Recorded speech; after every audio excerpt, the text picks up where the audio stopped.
Bang Awaz sponsored by Shri Balaji fashion, हर घर की पसंद and central mall festival bonanza. गौ तस्करी मामले में 24 अगस्त से वीरभूम के तृणमूल कांग्रेस जिला अध्यक्ष अनुब्रत मंडल आसनसोल जेल में है। एक तरफ उनके बॉडीगार्ड सहगल हुसैन को गुरुवार की सुबह आसनसोल स्थित सीबीआई विशेष अदालत में पेश किया गया, तो दूसरी ओर अनुब्रत मंडल से आसनसोल कारावास में पूछताछ के लिए सीबीआई के 5 अधिकारी पहुंचे। इनमें से 2 अधिकारी वो हैं जो गौ तस्करी के मामले की जाँच कर रहे हैं और शेष 3 अधिकारी कोयला तस्करी मामले की जाँच कर रहे हैं। गुरुवार की दोपहर लगभग 12 बजे वे लोग आसनसोल कारावास में दाखिल हुए। सीबीआई सूत्रों के अनुसार अनुब्रत मंडल से कई सवाल पूछे गए, क्योंकि सेंट्रल इंटेलिजेंस एजेंसी ने बीते कुछ दिनों में अनुब्रत के करीबी कई लोगों से पूछताछ की है। पूछताछ के दौरान सीबीआई के हाथों कई ऐसी जानकारियां लगी जिसके साथ वे अनुब्रत मंडल से जिरह करने आसनसोल कारावास पहुंचे। गौरतलब है कि सीबीआई ने 11 अगस्त को गौ तस्करी के मामले में अनुब्रत मंडल को बोलपुर से गिरफ्तार किया था।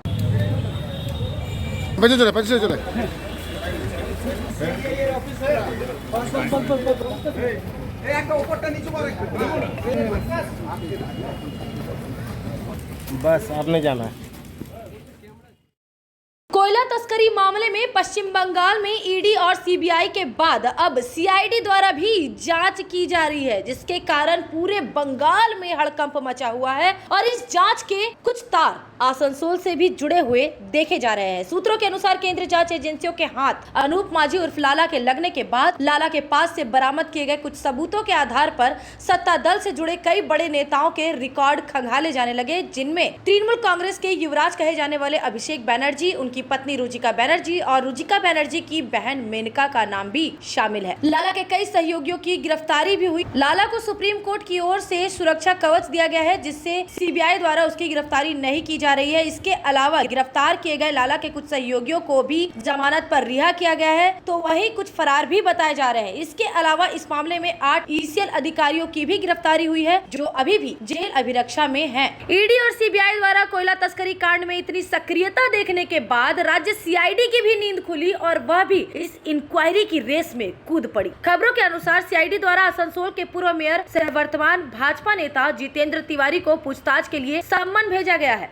जितेंद्र तिवारी के अलावा बांकुड़ा के भाजपा नेता विवेकानंद पात्रा और आसनसोल के जिला नेता सुब्रत मिश्रा को भी सीआईडी ने पूछताछ के लिए सम्मन भेजा है। विवेकानंद पात्रा और सुब्रत मिश्रा को सीआईडी ने बुधवार और गुरुवार को पूछताछ के लिए बुलाया था, जबकि जितेंद्र तिवारी को शुक्रवार को कोलकाता के भवानी भवन में सीआईडी के कार्यालय में पेश होने के लिए सम्मन भेजा गया था। इस मामले में जितेंद्र तिवारी ने नोटिस मिलने की बात को स्वीकारा है। उन्होंने कहा कि जांच एजेंसी द्वारा नोटिस दिया गया है, मैं इस बारे में क्या कहूँ, मैं कानून का पालन करता हूँ। अगर आप हमसे गवाह के तौर पर जानना चाहते हैं तो हम आपको जरूर बताएंगे। उन्होंने राजनीतिक प्रतिशोध में आरोप लगाते हुए कहा कि ये बात कि राज्य का 4ठी कक्षा का छात्र भी ऐसा कहेगा, जहाँ सीबीआई पहले से ही कोर्ट की निगरानी में जाँच कर रही थी, तभी अचानक सीआईडी को लगा कि हमें भी जाँच करनी चाहिए क्योंकि केंद्र को सारी जानकारी मिल जाएगी। उन्हें गवाह के तौर पर बुला। जितेंद्र तिवारी ने कहा कि हर कोई समझता है कि ये क्या हो रहा है।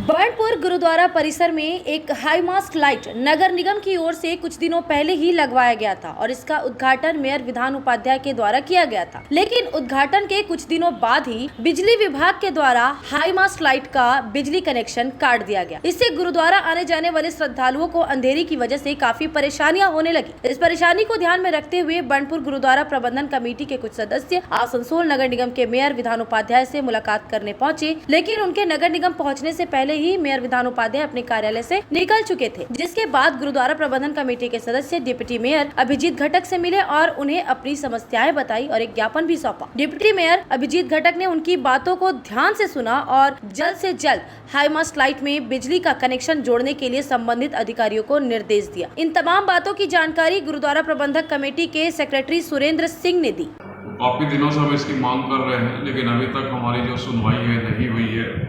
लेकिन आज हम जब डिप्टी मेयर साहब से मिले हैं अभिजीत घटक जी से, तो मैंने हमारी बात को सुन के तुरंत सीरियस लिया। उन्होंने अपने जो भी इलेक्ट्रिक डिपार्टमेंट के लोग हैं उनसे सबसे वार्तालाप करके हमें आश्वासन दिया है कि हम बहुत जल्दी जो आपकी जो मांग है वो हम पूरी करने की पूरी भरपूर कोशिश करेंगे, कि दोबारा आपको मौका नहीं देंगे कि आपको शिकायत करने का। उन्होंने अपने तरफ से हमें आश्वासन दिया गुरुद्वारा प्रबंधक कमेटी को और हमारे सिख समाज को। दुर्गा पूजा के अवसर पर जल्द ही सेंट्रल मॉल में शुरू होने वाला है फेस्टिवल बोनेंजा। शॉपिंग के साथ अट्रैक्टिव गिफ्ट्स पाने का मौका। आने वाले 10 सितंबर से 26 अक्टूबर तक मॉल के किसी भी शॉप से मिनिमम 500 रुपए की करें खरीदारी और पाएं एक लकी कूपन। इन लकी कूपन पर 26 अक्टूबर को होगा लकी ड्रॉ कॉन्टेस्ट, जिनमें से कुछ सिलेक्टेड लकी विनर्स को सेंट्रल मॉल की ओर से दिए जाएंगे अट्रैक्टिव प्राइजेस। साथ ही फर्स्ट प्राइज पाने वाले एक लकी विनर को सेंट्रल मॉल दे रहा है एक शानदार बजाज प्लेटिना बाइक। तो इस पूजा उठाए लाभ सेंट्रल मॉल के फेस्टिवल बोनेंजा का आने वाले 10 सितंबर से 26 अक्टूबर तक। यार एक बात पूछूं? हाँ बोलो, इसमें पूछने वाली क्या बात है? तुम्हारे घर के फर्नीचर बहुत आकर्षक लगता है बहुत महंगा है।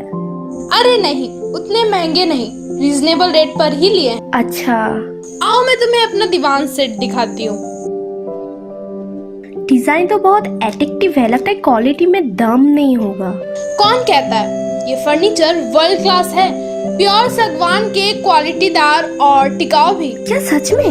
हाँ, तुम्हें भी फर्नीचर लेना हो तो फर्नीचर वर्ल्ड एक बार जरूर जाना। वहाँ फर्नीचर के एक से बढ़कर एक कलेक्शन, वो भी तुम्हारे बजट में। साथ ही वहाँ फाइनेंस फैसिलिटी भी उपलब्ध है। सच में? तब आज ही अपना हबी को कहूँगी फर्नीचर वर्ल्ड चले। फर्नीचर लवर्स की पहली पसंद, जीटी रोड, शनि मंदिर के सामने, नूरुद्दीन रोड, आसनसोल। श्री बालाजी फैशन शिल्पांचल में साड़ियों के एक्सक्लूसिव कलेक्शन का एक ही नाम, श्री बालाजी फैशन। दुर्गा पूजा के अवसर पर श्री बालाजी फैशन लेकर आया है ट्रेडिशनल और डिजाइनर साड़ियों के साथ एथनिक ड्रेसेस का संभार। श्री बालाजी फैशन के जामदनी, इक्कत, तांत, कांजीवरम, बनारसी और सिल्क साड़ियों की एक से बढ़कर एक वैरायटी और यूनिक कलेक्शन देखते ही पसंद आएंगे, क्योंकि साड़ियों का फैशन कभी खत्म नहीं होता। और एथनिक ड्रेसेस में अनारकली सूट, सरारा और गरारा, gown suit, kurti, lehenga frock और एंकल पैंट सेट की बेस्ट क्वालिटी और रॉयल एंड फैशनेबल लुक पाने के लिए आज ही आए श्री बालाजी फैशन। हर घर की पसंद, GT road opposite Subhash cinema hall, Asansol. Asansol नगर निगम के द्वारा 1 सितंबर 2022 को एक प्रस्ताव के जरिए आसनसोल नगर निगम के अंतर्गत आने वाले फ्लैट से वाटर चार्जेस दोबारा लिए जाने का नियम लागू किया गया है। आपको बता दें कि वर्ष 2021 जब नगर निगम प्रशासक के अधीन था और वर्तमान नगर निगम चेयरमैन अमरनाथ चटर्जी उस वक्त आसनसोल नगर निगम के बोर्ड ऑफ एडमिनिस्ट्रेशन के अध्यक्ष पद पर आसीन थे, तब 29 मार्च को बोर्ड ऑफ एडमिनिस्ट्रेशन के सदस्यों द्वारा एक बैठक के बाद पत्रकारों को संबोधित करते हुए अमरनाथ चटर्जी ने ये ऐलान किया था कि 1 अप्रैल 2021 से नगर निगम क्षेत्र में जितने भी फ्लैट्स हैं उनसे पानी के लिए कोई भी शुल्क नहीं लिया जाएगा। তার আগেও যদি ওনারা করে আনতে পারেন তাহলে আমরা সঙ্গে সঙ্গে জলের কানেকশন দিয়ে দেবো, জলের ব্যাপার নেই।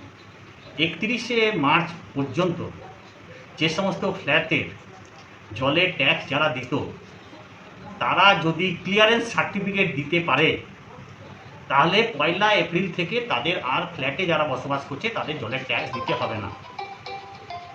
এটা আমাদের মন্ত্রীর অনুরোধ ছিল যে এরকম ব্যাপার আছে, যে দেখার জন্য উনি বলেছিলেন, আমরা সেটা চেষ্টা করলাম যে মানুষকে কি করে রিলিফ দেওয়া যায়। ये बातें अमरनाथ चटर्जी द्वारा 29 मार्च 2021 में कही गई थी जब वे बोर्ड ऑफ एडमिनिस्ट्रेशन के अध्यक्ष पद पर आसीन थे। लेकिन 1 सितंबर 2022 को नए प्रस्ताव के जरिए इस नियम को रद्द कर पुराने नियम को दोबारा लागू किया गया है। इस मामले पर आसनसोल नगर निगम के 28 नंबर वार्ड के कांग्रेस पार्षद गुलाम सरवर ने नगर निगम को फ्लैट में पानी पर टैक्स लेने पर एक ज्ञापन सौंपा है। गुलाम सरवर ने कहा कि एक तो नगर निगम पहले ही जलापूर्ति सही तरीके से नहीं कर पा रही है, उस पर से पानी के टैक्स पर यू टर्न ले लिया गया। उन्होंने इस पर भी आवाज उठाई कि आसनसोल नगर निगम से जो टैंकर 250 रुपए में मिलता था, अब उस टैंकर के लिए 400 रुपए वसूले जाएंगे। इससे गरीब जनता के कंधे पर और बोझ बढ़ रहा है। इसके अलावा गुलाम सरवर ने 400 करोड़ रुपए की अमृत योजना पर भी सवाल खड़े किए। आज हम लोगों ने आसनसोल म्युनिसिपल कॉर्पोरेशन को एक लेटर किया है।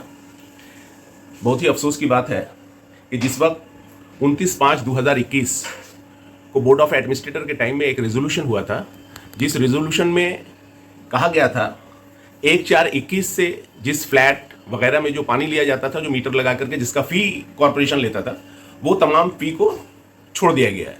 वो फ़ी अब उन लोगों से नहीं लिया जाएगा। लोग बहुत खुश थे कि चलिए बहुत कॉरपोरेशन का बहुत अच्छा फैसला है, और इस फैसले के तहत कहा गया था कि ये फैसला ये बतौर मैंने गवर्नमेंट की तरफ से, आसनसोल म्यूनसिपल कॉरपोरेशन की तरफ से आप लोगों को एक तोहफा के तौर पर दिया जा रहा है कि एमपी इलेक्शन में आप लोग ख्याल रखेंगे। बड़ी अच्छी बात है, लोग बड़े खुश हुए कि ये कॉरपोरेशन का एक अच्छा कदम रहा। लेकिन देखा जा रहा है कि 1/9/2022 को एक MIC रेजोल्यूशन होता है मेंबर मेयर इन काउंसिल का कि हम लोग अब फिर से वो तमाम फ़ी जो हम लोगों ने छोड़ दिया था, वो फ़ी फिर से हम लोग लेना शुरू करेंगे। तो हम लोग बहुत ताज्जुब में हैं कि जो फैसला आप ही ने लिया था कि तमाम फ्लैट के पैसे को हम लोग, पानी के पैसा को नहीं लेंगे, फिर आज ये फैसला ले रहे हैं कि वो पैसे को लेंगे। और फिर सिर्फ यहीं तक ही महदूद नहीं रहा, आपने उसके साथ साथ जो गरीब आदमी अपने शादी में जिस घर में पानी नहीं गिरता है, वो लोग मजबूरी में टैंक के जरिए पानी मुहैया कर लिया करते थे, अब वो टैंक का कीमत 250 रुपए के बजाय 400 रुपए कर दिया गया। अब आप ही सोचें, एक गरीब आदमी जिसके घर में पानी नहीं गिर रहा है, हम पानी भी मुहैया नहीं कर पा रहे हैं कॉर्पोरेशन के जरिए, और जो 250 रुपए में टैंक हम पानी दिया करते थे उसका कीमत भी 400 रुपया हम कर देंगे।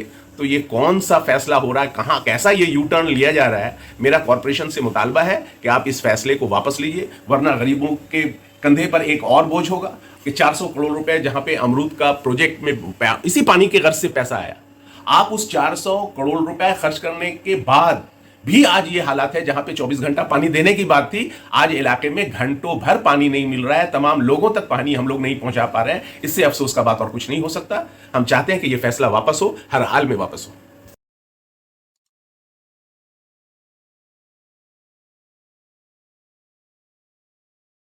वहीं दूसरी ओर नगर निगम के उपमेयर वसीम उल हक ने पानी के टैक्स की रियायत को रद्द करने की बात पर कहा कि नगर निगम द्वारा बेहतर परिसेवा मुहैया करवाने के लिए नगर निगम की आय भी आवश्यक है, इसलिए वाटर चार्जेस दोबारा से लागू किए गए और ये चार्जेस गरीब जनता के बजाय उन पर लागू किए गए हैं जो व्यापारी वर्ग से आते हैं, जो बड़े बड़े फ्लैट तैयार करवा रहे हैं।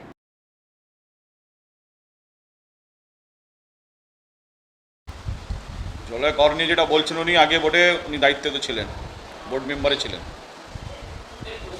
সরকারের পক্ষে ছিলেন, ওনারা নিজে বোর্ডে আগে সিদ্ধান্ত নিয়েছিলেন। অ্যাডমিনিস্ট্রেটর কী হলো, এখন আমরা চার্জ না, একটা সার্ভিস চার্জ আমরা ঠিক করেছি। মানুষের পরিষেবা কর্পোরেশন দিচ্ছে, কর্পোরেশন যে পরিষেবা দিচ্ছে তা কর্পোরেশনের আয়ের জন্য তো কী করতে হবে। এবার কোনো সাধারণ মানুষ বা গরিব মানুষকে করা হবে, এটা বড় বড় ব্যবসায়ী প্রমোটাররা আছে যারা ফ্লাইট তৈরি করেছে, সেখানে জলের যে পরিষেবা তার জন্য একটা সামান্য সার্ভিস চার্জ বলে ঠিক করা হয়েছে যে আমরা আগামী দিনে এটা নেব, খুব ভালো পরিষেবা দেওয়ার জন্য যে পরিষেবাটা আমরা দিচ্ছি।